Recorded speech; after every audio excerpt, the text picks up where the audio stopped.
coeficiente sistema hipotético de ecuaciones, ¿sí? Observen lo que tenemos aquí, por favor. ¿Ok?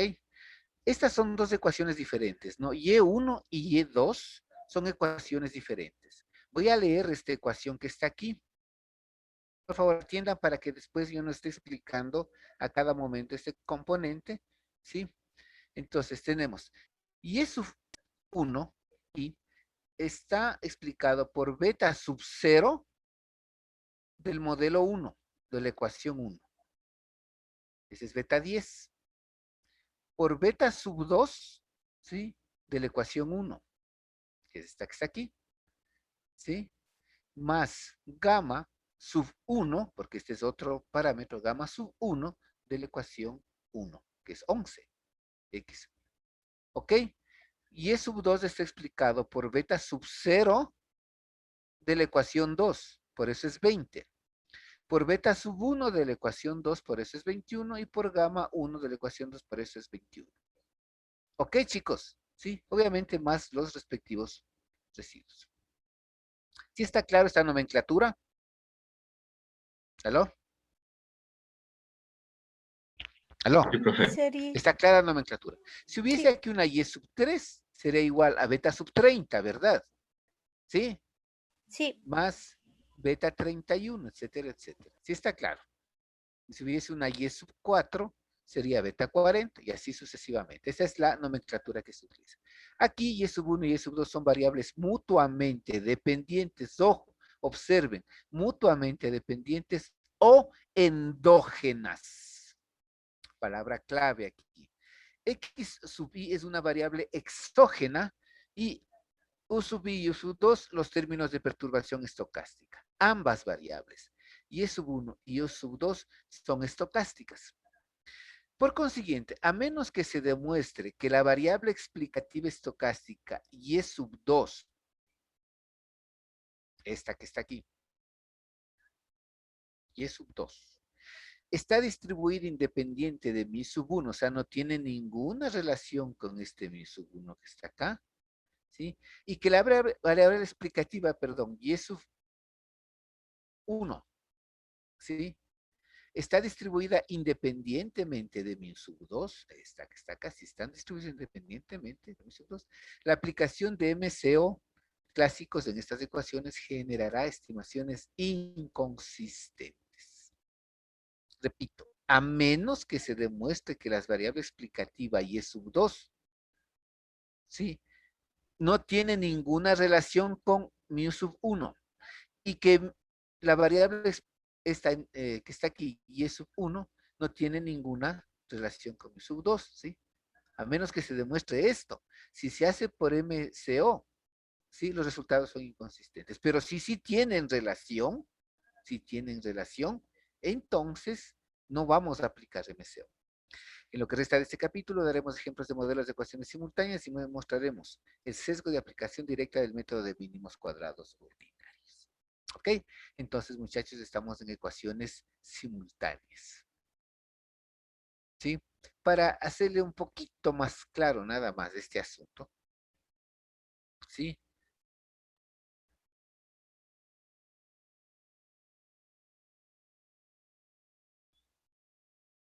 Híjole, se quedó eso ahí.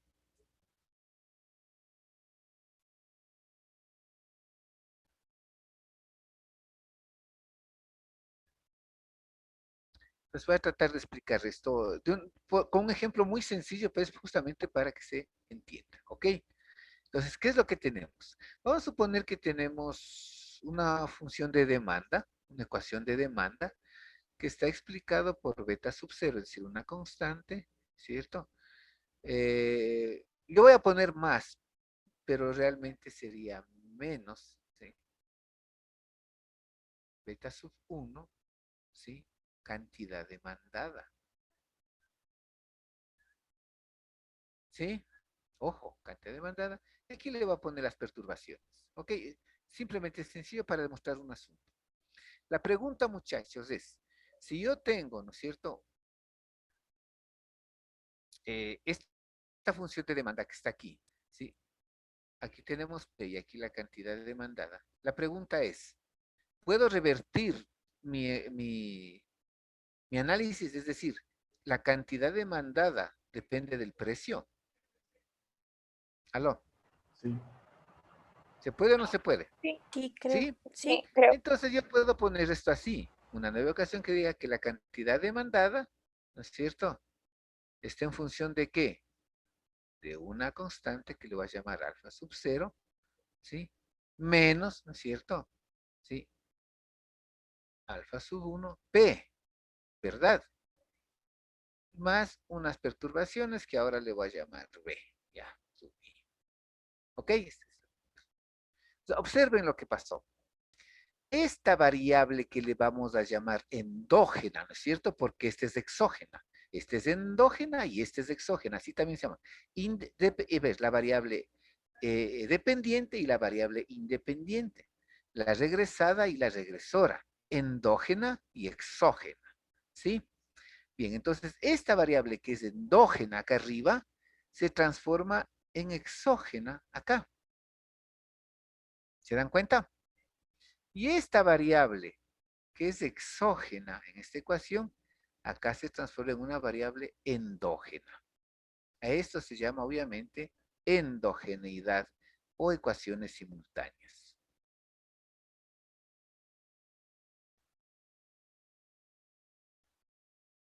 Endogeneidad. Este fenómeno se llama el fenómeno de la endogeneidad. ¿Está claro, muchachos? O Ahora, sea que, si nosotros queremos resolver esto como sistema por MCO, ¿sí?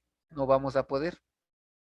Así es que hay que buscar una forma de solucionar este sistema de ecuaciones. Aquí tenemos dos ecuaciones, pero puede haber más ecuaciones. Este es un ejemplo muy sencillo con el cual yo siempre ejemplifico esto.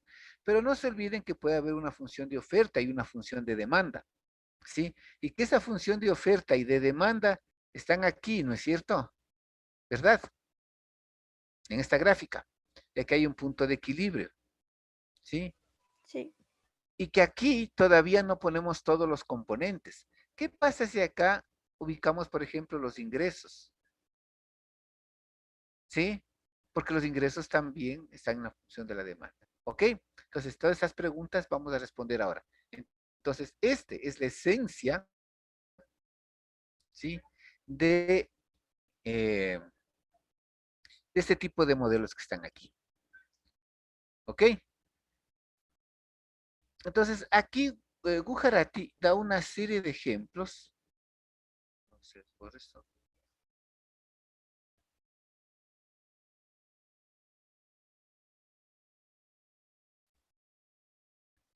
¿Sí? Entonces, da una serie de ejemplos de este tipo de ecuaciones. Vamos a analizar unos dos o tres nada más, porque hay unas como cinco ejemplos. Eso es lo que decía, ¿no? Veamos. Como es bien sabido, el precio de un bien y la cantidad vendida Q están determinados por el intercepto de las curvas de demanda y de oferta, parece bien. Así, si suponemos por simplicidad que las curvas de demanda y oferta son lineales y sumamos los términos de perturbación estocásticos mi sub 1 y mi sub 2, las funciones empíricas de demanda y de oferta se describen como las que sigue aquí. Función de demanda, esta es la función de demanda, alfa sub 0 más alfa sub 1, P más mu. Pero la función de oferta es QS, ¿no es cierto? Beta sub 0 más beta sub 1, P más. Ambas, esta es la función de demanda y esta es la función de oferta. Y aquí hay una condición de equilibrio, que la demanda es igual a la oferta. T es tiempo, ¿no? Y hay unas condiciones específicas que alfa sub 1 tiene que ser menor que cero y beta mayor. O sea, esto es por las cuestiones. Entonces, las alfa y las betas son los parámetros, ¿sí? A priori se espera alfa 1 que sea negativa, ¿verdad? ¿Sí? La función de demanda. Y que B sub 1 sea positiva, la oferta. Ahora bien, no es muy difícil ver que P y Q son variables conjuntamente dependientes. Si, por ejemplo, en 18.2.1, que está allá arriba, se modifica debido a cambios en otras variables que afectan a la demanda, como ingresos, riqueza y gustos, y la curva de demanda se desplaza hacia arriba, si mu es positiva y hacia abajo si mu es negativa, estos desplazamientos se muestran en la figura 18.1. Esta que está aquí, ¿sí? Porque no se olviden en esta ecuación de la demanda que está acá arriba, ¿sí? Ingresos, riqueza y gustos se encuentran en mi sub 1, ¿verdad? Chicos, aló, Sí. Sí, profe. ¿sí? Ya. Al igual que en la ecuación de la oferta, aquí está clima, exportaciones, algunas otras cosas, ¿sí? En mi sub 2. Entonces, ¿qué pasa? Si sucede eso, se desplaza hacia la derecha. Y fíjense en que esa relación de precio y cantidad original se desplaza también. Entonces, ahí está viendo una relación aquí. Aquí están viendo una relación, ¿no es cierto? Entre, entre esto que está aquí, ¿no es cierto? Y esto que está acá, ¿verdad? ¿Sí? Porque a pesar de que la función de demanda es la que se desplaza hacia la derecha, el punto de equilibrio también se desplaza y se ve afectado Q sub S.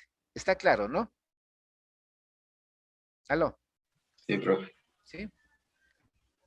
Entonces, cuando nosotros queremos resolver este sistema de ecuaciones por MCO, resulta que este, no es eficiente. ¿Sí? Como muestra la figura, un desplazamiento de la curva de demanda cambia a P y a Q en forma similar.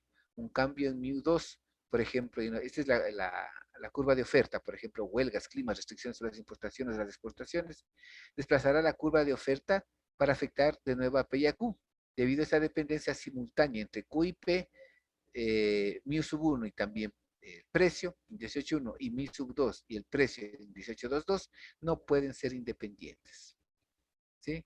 Porque obviamente, fíjense en lo que pasó con la curva de oferta, ¿sí? Si hay cambios en el clima, huelgas, cualquiera de las cosas esas, la curva de oferta se baja, ¿no es cierto? Y por lo tanto, P y Q se ven afectadas, ¿ok? Entonces, aquí un desplazamiento de μ sub 2 va a provocar también un cambio en Q. Así es que si hay una dependencia también, ¿cierto? Entre esta función de demanda, ¿sí? Y esto, todo lo que está acá, clima, importaciones, exportaciones, cualquier cosa. Ok, chicos. Aló. Ya, profe. Sí. Hay otros ejemplos aquí interesantes. Este es microeconomía, de microeconomía el ejemplo. Aquí hay un ejemplo sobre el modelo keynesiano también. ¿Sí? Entonces, nos dice aquí, considere el modelo keynesiano simple de determinación del ingreso, la función de consumo. ¿Sí? El consumo está en dependencia de una constante y del ingreso, más los residuos. Pero el ingreso, ¿sí? Tiene una identidad de ingreso, hay una identidad, perdón, del ingreso en la cual el ingreso es igual al consumo más la inversión, sin olvidarnos que la inversión tiene que ser igual al ahorro por identidad macroeconómica keynesiana. Este beta sub 1 que está aquí va a ser la propensión marginal al consumo, tiene que estar entre 0 y 1, ¿cierto? ¿Sí? Beta sub 0 y beta sub 1 son parámetros a investigar. Entonces, aquí está la propensión marginal a consumir. Entonces, nuevamente, ¿no es cierto? ¿Qué pasa si hay cambios en mu sub aquí, en esta mu? Aquí, en esta función de consumo, puede estar cualquier otra cosa. ¿Sí? No se olviden que el consumo no solamente depende del ingreso, como está aquí, depende de algunos otros factores. Si es que aumenta alguno de esos factores, se va a ver afectado el ingreso, este ingreso que está acá. ¿Ok? Entonces va a haber una relación entre este que está aquí y estos residuos que están acá. ¿Está claro, muchachos? Sí. Sí. Acá hay otro ejemplo. Bueno, aquí está justamente la explicación de eso que ustedes saben perfectamente por macroeconomía. Este de salarios monetarios, ¿no? Pero sí quiero explicar esta que está acá, tanto el modelo IS como el modelo LM que está acá abajo, que son clásicos de macroeconomía. Por favor, para la próxima clase ustedes tienen esta tarea, ¿sí? Revisar estos ejemplos y que quede perfectamente claro los ejemplos. ¿Está claro, muchachos? Sí. ¿Sí? Ya, profe. Los dos ejemplos de esos. Bueno, aquí hay estos ejemplos, obviamente, que está poniendo Gujarati. ¿Sí? ¿Qué más vamos a leer de aquí? Entonces, existe un sesgo en las ecuaciones simultáneas. No vale el experimento de Monte Carlo porque no hacemos eso. ¿Sí? Y vamos acá al capítulo 19. Entonces, el capítulo 18 trata de explicar una introducción a las ecuaciones simultáneas, ¿sí? Con ejemplos, que es lo que nos interesa ver a nosotros. Y el capítulo 19 se trata del problema de identificación. Entonces, muchachos, para resolver estas ecuaciones, ¿sí? A estas ecuaciones hay que identificarlas. ¿Qué es esto de identificar una ecuación? ¿Sí? Acá vamos a ver dos métodos, el método de rango y el método de orden que nos sirve para identificar. Veamos algunas notaciones. Para facilitar la exposición se introducen las siguientes notaciones y definiciones. El modelo general de M ecuaciones con M variables endógenas o conjuntamente independientes puede escribirse como la que está ahí. No necesariamente deben tener todos los componentes. Como ustedes ven aquí, no hay el componente beta sub 1, acá no hay el componente beta sub 2, etcétera, etcétera. Sí, no necesariamente. Fíjense en cuántas ecuaciones hay. Y1, Y2, Y3 hasta YMT. ¿Ok? O sea, este es un sistema de ecuaciones que para nosotros va a ser ecuaciones simultáneas. Y el hecho de que existan estas ecuaciones, lo que nos llama la atención es que tenemos que identificarlas. Ya vamos a ver qué es el proceso de identificación. ¿Ok? Entonces, este es un sistema de ecuaciones. ¿Sí? Entonces, le damos un poquito arriba a ver si nos aclara sobre la...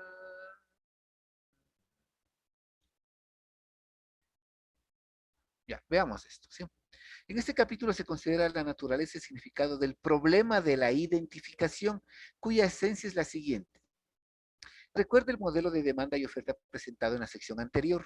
Suponga que se tiene información de series de tiempo sobre Q y P solamente y que no hay datos adicionales, tales como ingreso, precio anterior o condiciones del clima. El problema de la identificación consiste en buscar una respuesta a la siguiente pregunta. Dada solamente la información sobre P y Q, ¿cómo se sabe si se está estimando la función de demanda o la función de oferta? O dicho de otra manera, si se piensa que se está ajustando una función de demanda, ¿cómo se garantiza que en realidad se está estimando dicha función y no otra? Porque estamos en un sistema de ecuaciones. Un momento de reflexión revelará que es necesario responder a la pregunta anterior antes de proceder a estimar los parámetros de la función de demanda. Y para eso, muchachos, es este proceso de identificación. ¿Ok? Hay que responder esta pregunta. Ahora, en este sistema que ustedes tienen aquí, muchachos, le vamos a llamar M mayúscula a la cantidad de variables endógenas que hay en el sistema. ¿Cuántas endógenas hay aquí? Una, dos, tres, etcétera, etcétera, ¿no? M. ¿Sí ven? Ok, chicos. ¿Aló? Sí, ¿Aló? sí. ¿Sí? Entonces, M va a ser la cantidad de variables endógenas que tiene todo este sistema. ¿Sí? M minúscula va a ser la cantidad de variables exógenas, que también se les llama predeterminadas, ¿sí?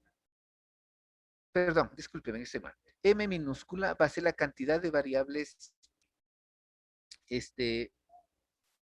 endógenas que tiene una ecuación por separado.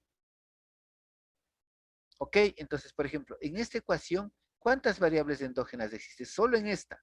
Una, dos. ¿Sí?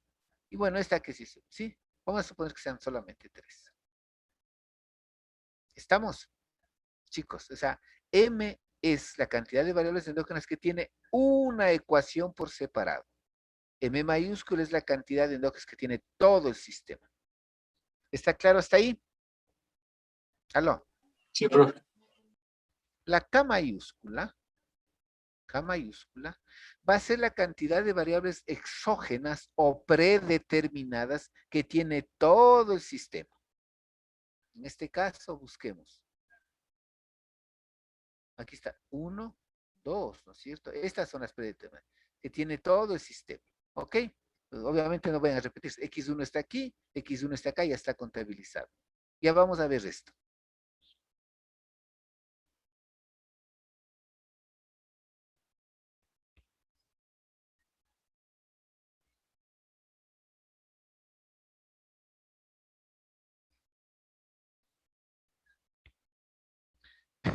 Ya, está claro, ¿no? Eh, y la K minúscula va a ser la cantidad de variables exógenas o predeterminadas que hay eh, en cada ecuación por separado. ¿Estamos, chicos? ¿Aló? Sí, ¿Sí? sí, profe. Estoy, no creía unas declaraciones, pero han sido ciertas. Bien, estamos ahí, chicos, ¿sí? No se olviden esta nomenclatura. Entonces, hay dos, bueno, ya vamos a revisar, hay dos métodos para estimar, para identificarlas. Ya vamos a ir profundizando esto. Entonces aquí, donde Y2 son variables endógenas, es igual a M variables endógenas o conjuntamente dependientes. X1, X2, XK, K variables predeterminadas. Una de estas variables de X puede tomar un valor unitario para dar cabida al término de intercepto en cada ecuación. Mi 1, 2, 3, M, M perturbaciones estocásticas, T, etcétera, etcétera. ¿Está claro?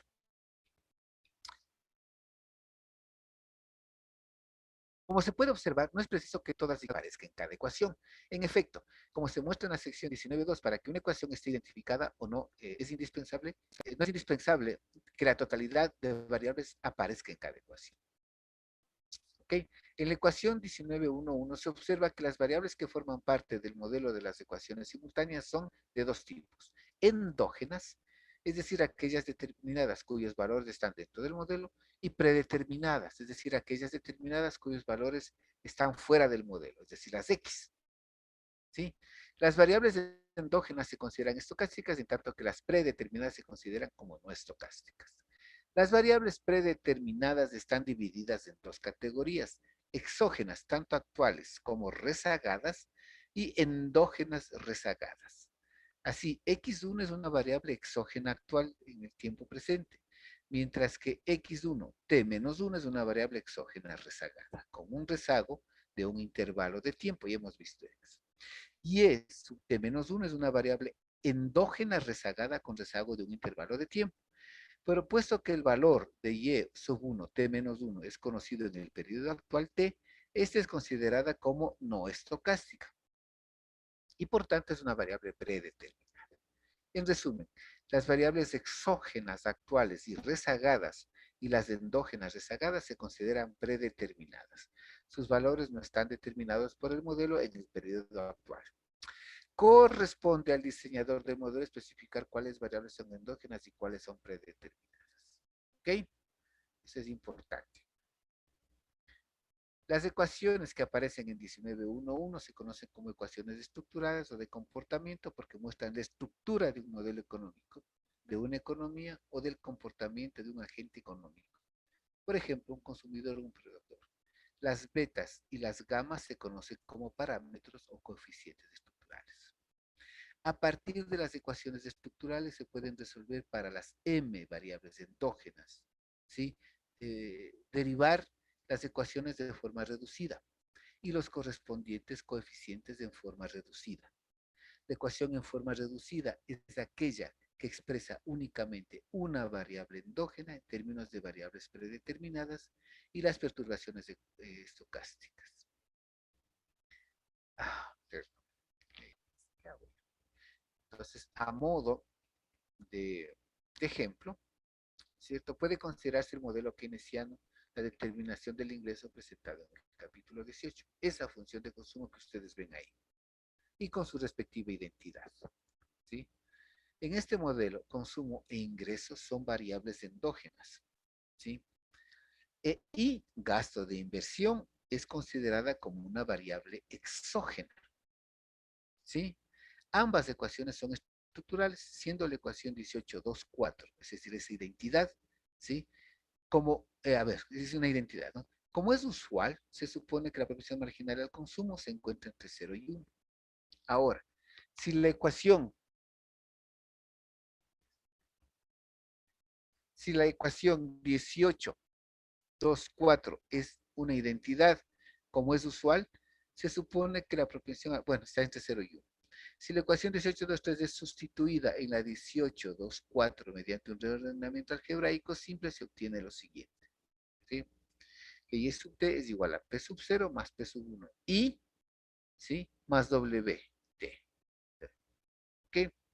Observen, por favor, esto. Aquí, P sub 0 va a ser igual a beta sub 0, 1 sobre beta sub 1, esto que está acá. ¿Sí? P sub 1 es igual a 1, que divide a 1 menos beta sub 1, está ahí. Y la T es igual a mu, que divide a 1 sobre beta sub 1. La ecuación 19.1.2 es una ecuación en forma reducida.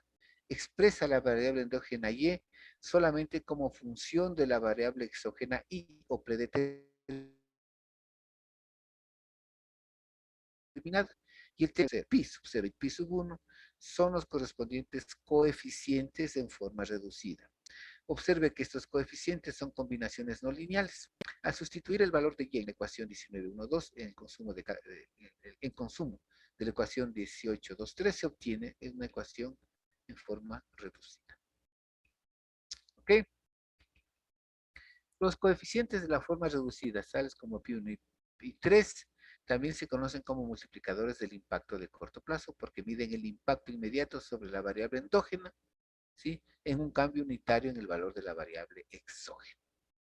Si en el modelo keynesiano anterior se incrementa el gasto de inversión en $1, por ejemplo, se supone que la propensión marginal al consumo es 0.8. Entonces la ecuación 19.1.3 que está arriba se obtiene pi es igual a 5, ¿no es cierto? Por estas identidades. ¿Ok? Bueno, entonces hasta ahí. Lo que quiero que noten es que hay una ecuación en forma reducida. Ya vamos a profundizar más sobre las ecuaciones en forma reducida. Pero, ahora, regresemos al problema de identificación. El problema de identificación pretende establecer si las estimaciones numéricas de los parámetros de una ecuación estructural puede obtenerse de los coeficientes en forma reducida, es decir, estimados. Pero si puede hacerse, se dice que la ecuación particular está identificada o no. Se dice entonces que una ecuación bajo esta consideración está no identificada o subidentificada. ¿Sí? Ahora, chicos, no necesitamos revisar la subidentificación, esto no nos vamos a concentrar aquí, a pesar de que luego ustedes van a ver un video sobre esto. Lo que nosotros necesitamos saber es qué es la identificación precisa o exacta y qué es la sobreidentificación. Debe estar acá.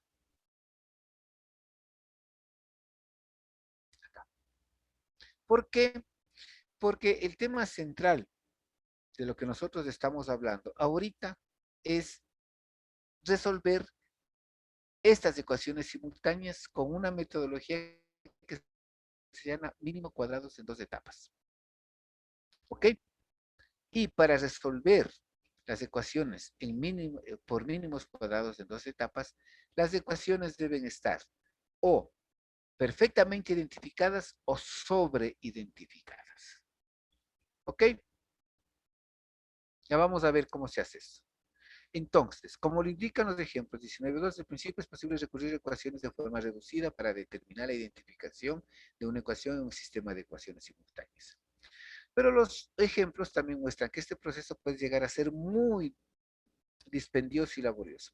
Por fortuna, no es indispensable utilizar este procedimiento.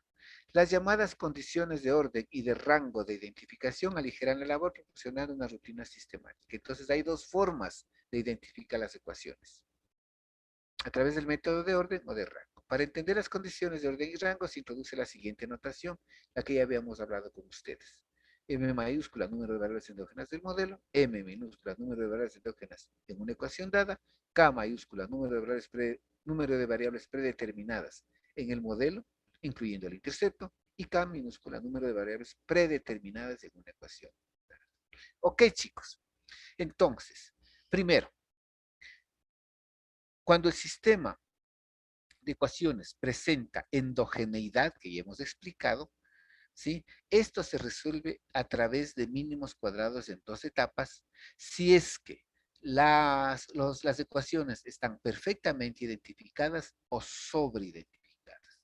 Y este momento, entonces, me permite, vamos a ver el video que corresponde a La metodología está, ¿sí? De cómo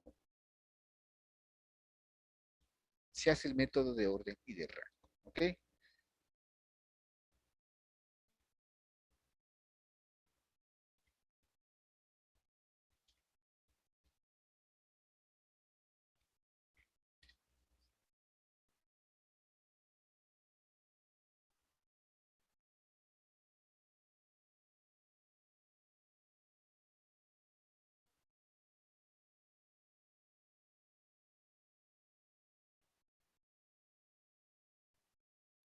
También, perdón.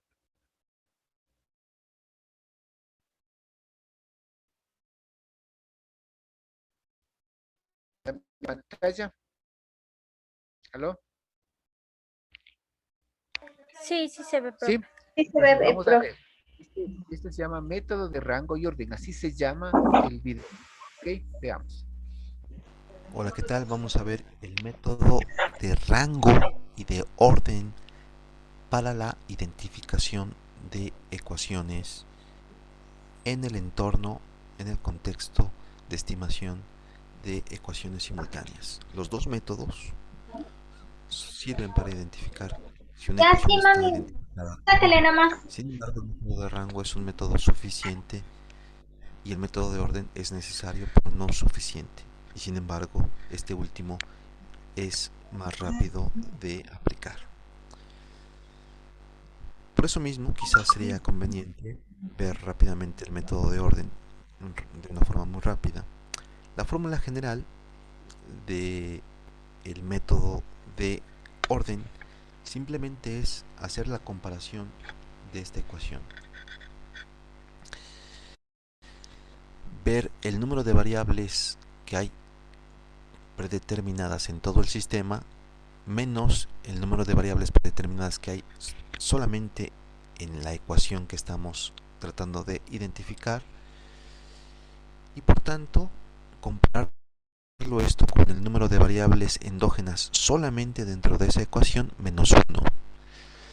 A partir de comparar esto y ver si es mayor o igual, si es mayor decimos que está sobreidentificada, si es igual decimos que está exactamente identificada, y si es incluso esta parte menor, esta parte es menor que esta, diríamos que está subidentificada esa ecuación. Todo esto con el método de orden.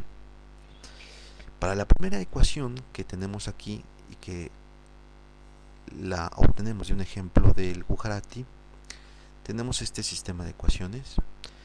La primera ecuación que está explicitada el término de perturbación, al igual que las demás, nosotros tenemos como variables endógenas 1, 2, 3 y como predeterminadas solamente una. En todo el sistema, sin embargo, hay 4 variables endógenas y solamente hay 1, 2 y 3 predeterminadas en todo el sistema. Entonces podríamos anotar, hay 4 y 3, lo podemos anotar aquí. Hay en todo el sistema solamente esto lo tenemos igual a 4.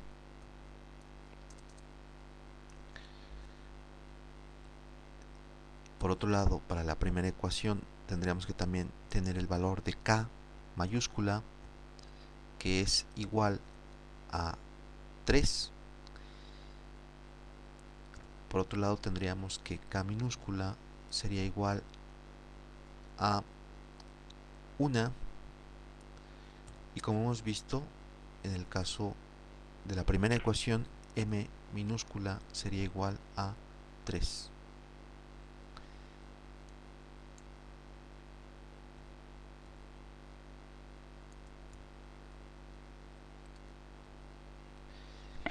Por tanto, teniendo esta información y teniendo en la mente que esto sería, el signo sería mayor o igual, diríamos que existe 3 menos 1 son 2 y 3 menos 1 son 2. Por tanto, en efecto, con el método de orden, 2 es igual a 2. Y la conclusión del método de orden es de que esa ecuación está exactamente identificada. Si seguimos de manera análoga con los demás, este procedimiento con las demás ecuaciones, diríamos que todas las ecuaciones están exactamente identificadas.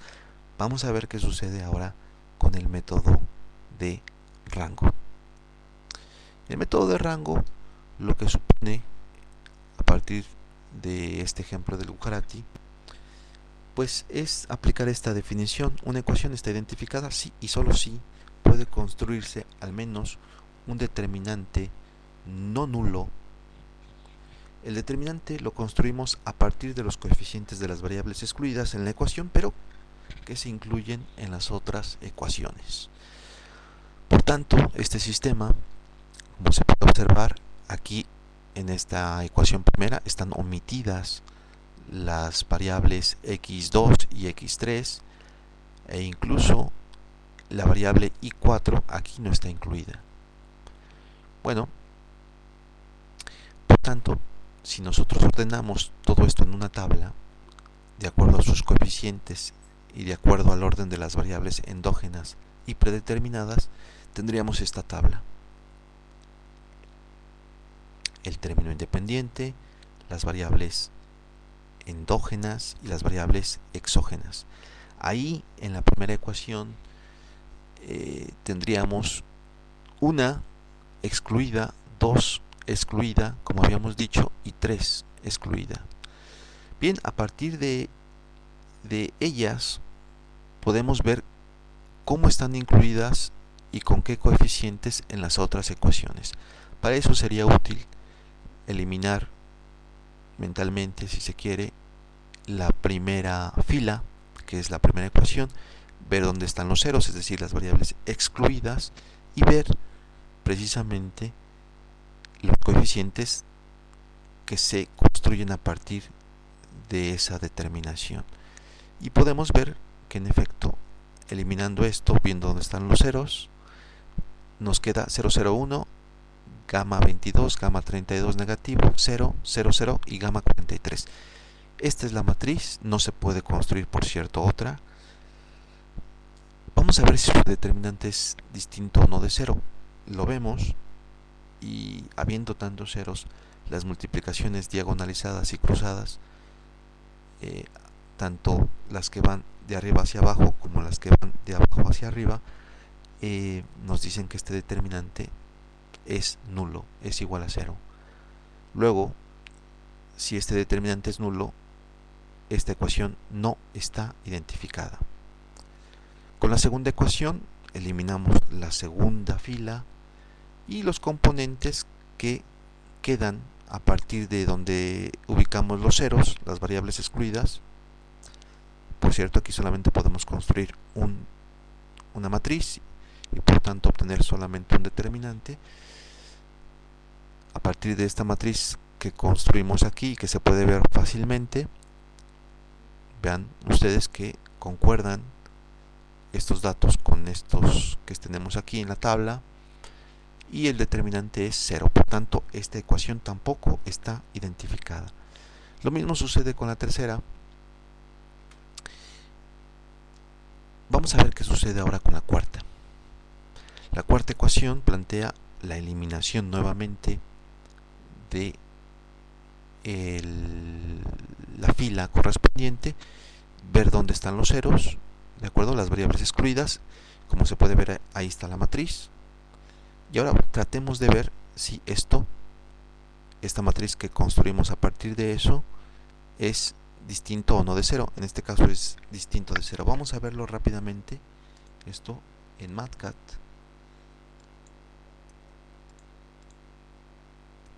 Tenemos el determinante, control punto enter, y vemos que da un resultado distinto. Habría que evaluarlo, pero todo parece indicar que es distinto de 0, ¿de acuerdo? Luego entonces, tomando esto eventualmente como cierto, tendríamos que ver en específico, evaluarlo, pero insisto, no se ve que esto no pueda ser distinto de cero. Tomando eso como cierto, entonces concluimos que esa ecuación está identificada. Contrariamente a lo que habíamos visto con el método de orden, en el cual se concluía que todas estaban exactamente identificadas, con el método de rango vemos que solamente la cuarta está identificada. ¿Qué tenemos que hacer? Hacerle caso al método más robusto, más potente, que en este caso es el método de rango. Bien, con esto concluimos. Hasta la próxima.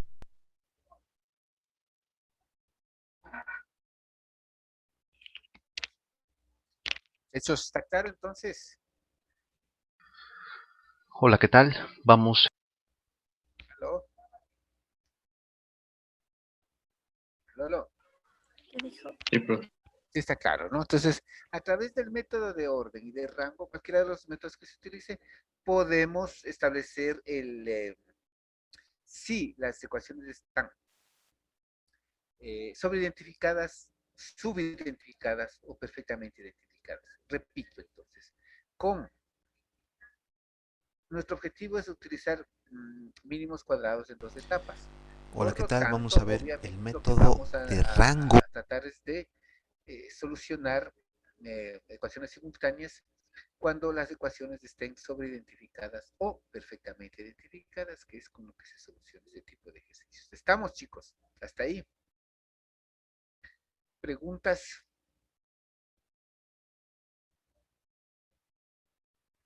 Ningún. Bien. Entonces, esta cuestión es importante aquí. Es lo mismo que está acá, ¿no? ¿Están viendo? Sí. ¿Sí? Entonces, aquí hay un ejemplo en la función de demanda y la función de oferta.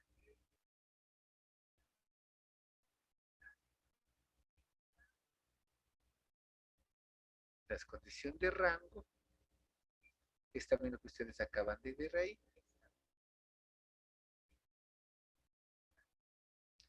¿Ok? Sí, pues he pasado porque la, en la,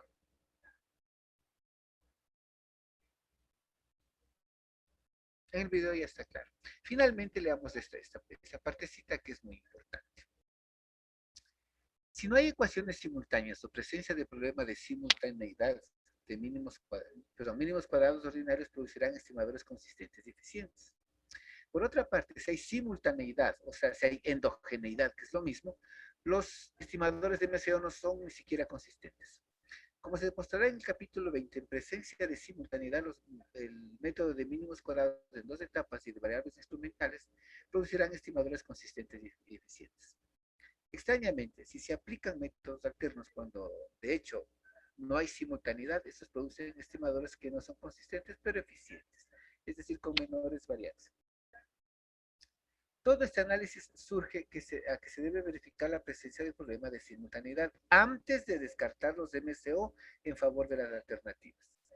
Es decir, primero vamos a hacer un análisis que sugiera que hay problemas de simultaneidad. Como se mostró, el problema de la simultaneidad surge porque algunas de las regresoras son endógenas y por consiguiente es probable que estén correlacionadas con el término de perturbación o de error. Así, en una prueba de simultaneidad se intenta averiguar si una regresora, una endógena, está correlacionada con el término de error. Si lo está, existe problema de simultaneidad o de endogeneidad, en cuyo caso debe encontrarse alternativas a MCO. Si no lo está, se puede utilizar MCO. Para averiguar cuál es el caso de una situación concreta, se puede utilizar la prueba de error de especificación de Hausmann. Ok, muchachos. ¿Sí? Entonces, la próxima clase lo que vamos a ver es algunas cuestiones y a ver, especificar también Hausmann. ¿Sí? Entonces, primero, si se ve un sistema de ecuaciones, el sistema de ecuaciones debe pasar por una prueba de especificación de Hausmann. Si Hausmann dice que hay un problema de endogeneidad o de simultaneidad, pasamos a hacer la identificación para ver con qué metodología resolvemos, preferentemente con mínimos cuadrados en dos etapas que veremos en las próximas clases. ¿Estamos, muchachos, más o menos lo que nos toca hacer? Sí, profe. ¿Aló? Sí, profe. ¿Me escuchan? ¿Sí me escuchan? Sí. Ya. Sí. Entonces, eso es lo que nos toca hacer. Resolver mínimos cuadrados en 2 etapas. Obviamente, profundizaremos sobre el tema de Hausmann y sobre la identificación, ya para resolver mínimos cuadrados en 2 etapas. Eso necesitamos para la AP número 7. ¿Ok? ¿Preguntas? No creo. ¿No? ¿Cansados? Sí, Sí. Sí, bastante. Nos vemos el día de mañana entonces. Nos vemos. Pasen bien. Chao.